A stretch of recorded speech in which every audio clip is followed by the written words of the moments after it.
আসসালামু আলাইকুম, ওয়েলকাম করছি রিয়াসাদ আজিম ভিন্ন ধর্ম মতাদর্শে যারা শুনছেন সবার প্রতি আন্তরিক কৃতজ্ঞতা। এনামুল হক বিজয়কে নিয়ে যে ধরনের টানা হিচড়া সারাদিন ব্যাপী হলো, যে ধরনের আলোচনা হলো, বিতর্ক হলো, যে ধরনের অনুসিদ্ধান্তে উপনীত হবার পরে ম্যাথমেটিক্যাল ভুল হলো, সেটার দায় বাংলাদেশ ক্রিকেট বোর্ড, সেটার দায় বাংলাদেশ ক্রিকেট বোর্ডের হায়ার অথরিটি। তারা কি নেবে?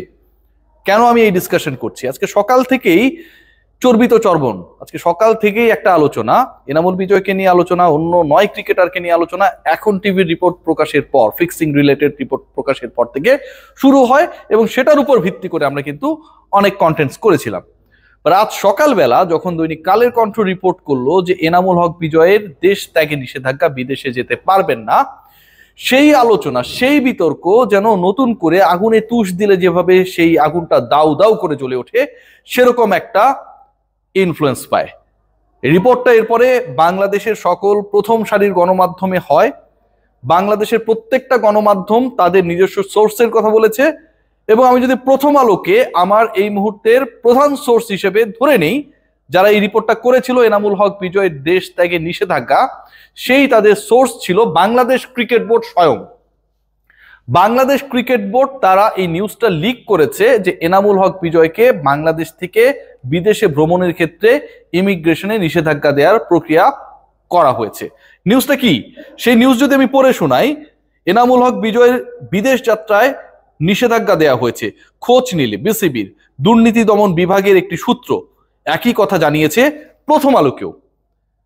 অর্থাৎ খোঁজ নেওয়ার জন্য বাংলাদেশ ক্রিকেট বোর্ডে যখন খোঁজ নেওয়া হয়, তখন দুর্নীতি দমন বিভাগ দৈনিক প্রথম আলোকে এই খবরটা নিশ্চিত করেন যে তাকে দেশ ত্যাগে নিষেধাজ্ঞা দেওয়া হয়েছে। ওকে, তার মানে কি Bangladesh cricket board itself sharing with the media যে এনামুল বিজয় বাংলাদেশ ছেড়ে যেতে পারবে না।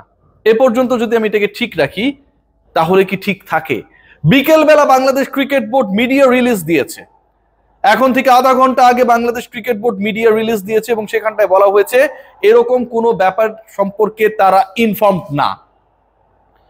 বাংলাদেশ ক্রিকেট বোর্ডের একটা পার্টিকুলার ডিপার্টমেন্ট থেকে বাংলাদেশের শীর্ষ গণমাধ্যমগুলো জানছে এনামুল বিজয়কে দেশ ত্যাগে নিষেধাজ্ঞা দেওয়া হয়েছে। ক্রিকেট বোর্ড মিডিয়া রিলিজ দিয়ে সকালের খবরকে মিথ্যা বলে দাবি করে জানাচ্ছে যে এরকম কোনো ব্যাপারে আমরা জানি না। এখন নিষেধাজ্ঞা দেয়া হোক কিংবা না দেয়া হোক, ঘটনা যাই হোক, এনামুল বিজয় ভালো হোক খারাপ হোক, ঘটনা যাই হোক, একজন ক্রিকেটারের জীবন নিয়ে, একজন ক্রিকেটারের ক্যারিয়ার নিয়ে, একজন ক্রিকেটারের ইন্টিগ্রিটি নিয়ে বিসিবি যে খেলাটা খেলছে, সেই খেলাটা সকালের খেলাও হতে পারে, সন্ধ্যা বিকালের খেলাও হতে পারে, যেই খেলায় হোক না কেন, বাংলাদেশ ক্রিকেট বোর্ড যে খেলাটা খেলেছে ক্রিকেট বোর্ডেরই তো দায়। যেই ডিপার্টমেন্ট প্রথম আলোকে সকালবেলা নিউজটা দিয়েছে সেটা ক্রিকেট বোর্ডের, আবার যেই ডিপার্টমেন্ট মিডিয়া রিলিজ বিকেলবেলা দিয়েছে সেটাও ক্রিকেট বোর্ডের। সো ডেফিনেটলি সেটা বড় সন্তান হোক আর মেজ সন্তান হোক, বাবা তো ক্রিকেট বোর্ড। ক্রিকেট বোর্ড এই দায় কি এড়াতে পারে? ফারুক আহমেদ, আপনি কি এই দায় এড়াতে পারেন? নাজমুল আবেদিন ফাহিম, আপনি কি এই দায় এড়াতে পারেন? আপনি কি আবারও বলবেন আমরা জানি না, টু বি ইনভেস্টিগেটেড? সেটা কি বলার সুযোগ রয়েছে? এখন টিভি সেই রিপোর্টের পর যখন ফিক্সিং এর ডালপালা মেলেছে, আমি রিয়াসাদ আজিম নিউজ করেছিলাম যে আমি এটাকে বিশ্বাস করতে চাই না। অনেস্টলি এখনো আমি এগুলোকে বিশ্বাস করতে চাই না। আমি মনে করতে চাই এগুলো দুঃস্বপ্ন। কিন্তু যখন বাংলাদেশ ক্রিকেট বোর্ড এভাবে নিউজ লিক করে, ঠিক তখন এই ব্যাপারগুলো বিশ্বাসকেও ছাড়িয়ে যায়।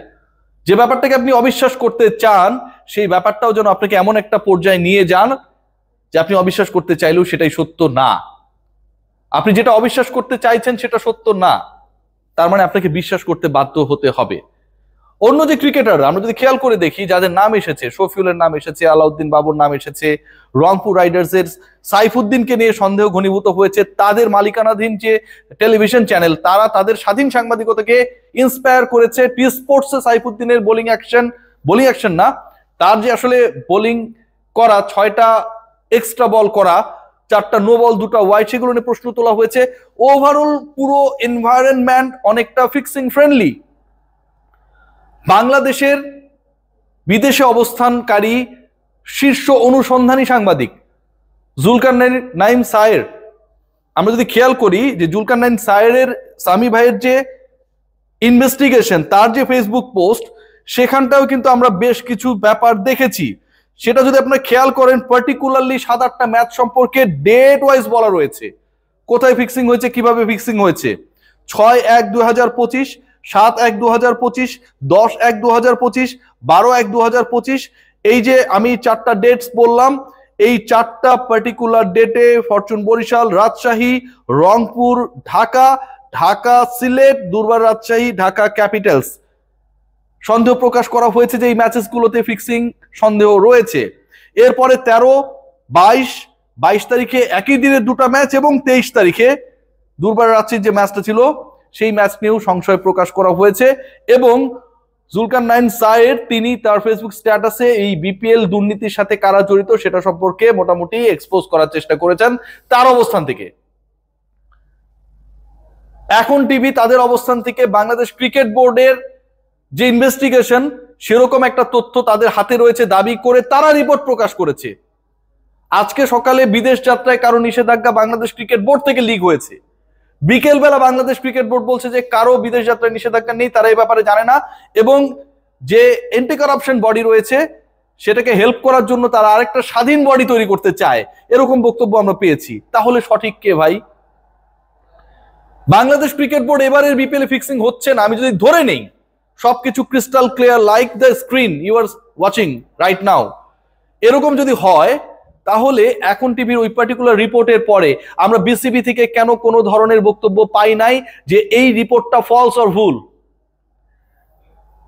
যদি বিদেশ যাত্রায় নিষেধাজ্ঞা বা এরকম কোনো ইনিশিয়েটিভ কোনো ডিপার্টমেন্ট নিয়ে থাকে কাউকে সন্দেহ করে তাহলে আজকে যে প্রেস রিলিজটা বিকেলবেলা দেওয়া হলো সেখানটায় কেন এটা উল্লেখ নেই যে যাকে মেনশন করা হচ্ছে বা যে ডিপার্টমেন্টকে মেনশন করা হচ্ছে ওই ডিপার্টমেন্টের থেকে মিডিয়া এই তথ্যটা পেয়েছে লাইক দ্যাট, আমরা সেটা নিয়েও ইনভেস্টিগেট করব এবং এটা তথ্য সঠিক না। বিসিবি এমন না, তারা জানে না, ইনফর্মড না, কিন্তু ইনফরমেশনটা সঠিক না, ভুল তথ্য বাংলাদেশ ক্রিকেট বোর্ড থেকে মিডিয়ায় গেছে, এই স্পেসিফিক স্টেটমেন্টটা আমরা কেন এখন পর্যন্ত পেলাম না? অর্থ কি দাঁড়ায়? তার মানে সামি ভাইয়ের সেই স্ট্যাটাস 8টা ম্যাচ নিয়ে যেটা বলা হয়েছে এবং that was a proper mail, যে মেইলটা করা হয়েছে কে করেছে সেটা নিশ্চয়ই তিনি ডিসক্লোজ করবেন না, সেখানটা এটা উল্লেখ রয়েছে কোন ম্যাচ কত তারিখে কার কার সাথে খেলা হয়েছিল। আবার একই সাথে এখন টিভি রিপোর্টে একই কথা বলা হচ্ছে, বাংলাদেশ ক্রিকেট বোর্ড এগুলোর কোনোটার এখন পর্যন্ত রিজয়েন্ডার দেয় নাই। এখন এই রিপোর্টারের সাথে একটু আগেও আমার কথা হয়েছে, they have the full proof evidence. যদি সেটা হয় তাহলে এই ফিক্সিং গুলো যে হচ্ছে এগুলো শুরু থেকে বিসিবি কেন স্টপ করলো না? 23 তারিখ পর্যন্ত হয়েছে, শুরু থেকে 2 সপ্তাহ ধরে হয়েছে, এখনো হচ্ছে। আমরা যদি ধরে নেই বাংলাদেশ ক্রিকেট বোর্ড করছিলটা কি? বাংলাদেশ ক্রিকেট বোর্ড যখন এই রিপোর্টস গুলোর এগেনস্টে কোনো কিছু বলে না, স্টেটমেন্ট দেয় না, এবং যখন এই গুরুত্বপূর্ণ সময়ে আমরা ক্রিকেট বোর্ডের গুরুত্বপূর্ণ 2 ব্যক্তিকে পাই না মিডিয়ার সামনে, তখন কিন্তু সন্দেহ ঘনীভূত হয়। এগেইন এন্ড এগেইন এনামুল বিজয় তার ব্যাপারে বাংলাদেশ ক্রিকেট বোর্ড যা করেছে, সকালে যা করেছে এবং বিকেলে যা করেছে, আমার কাছে মনে হয় এটা কোনোভাবে গ্রহণযোগ্য না। বাংলাদেশ ক্রিকেট বোর্ডের ইন্টারনাল সমস্যার কারণে একজন ক্রিকেটারকে নিয়ে উল্টাপাল্টা তথ্য ছড়ানো হবে, উল্টাপাল্টা তথ্য গণমাধ্যমে যাবে, এটা কোনোভাবে কাঙ্ক্ষিত না। ক্রিকেট বোর্ডের ঠিক করার সময়টা এখনই। সবাই ভালো থাকবেন।